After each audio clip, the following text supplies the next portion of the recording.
ಅಂದದ ಅಲಂಕಾರ ಅಯ್ಯಪ್ಪನ ಶೃಂಗಾರ ಬಂಗಾರದ ಆಭರಣ ಧರಿಸುವನು ರಣಧೀರ ಆ ಶುಭ ಸಂಕ್ರಾಂತಿಯಲ್ಲಿ ಆಕಾಶದಲ್ಲಿರೋ ನಕ್ಷತ್ರ ಸಮುದ್ರದಲ್ಲಿರೋ ಮೀನು ನನ್ ಜೊತೆ ಇರೋ ಜನ ಯಾವತ್ತೂ ಬದಲಾಗಲ್ಲ.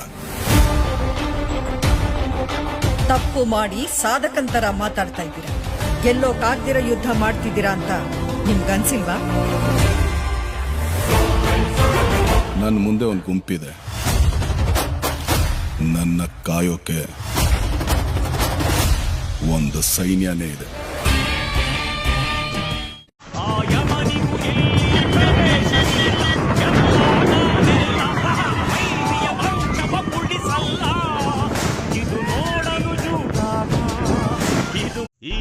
ಭಯ ಆಗ್ತಿದ್ಯಾ? ಇನ್ನು ಭಯಂಕರವಾಗಿ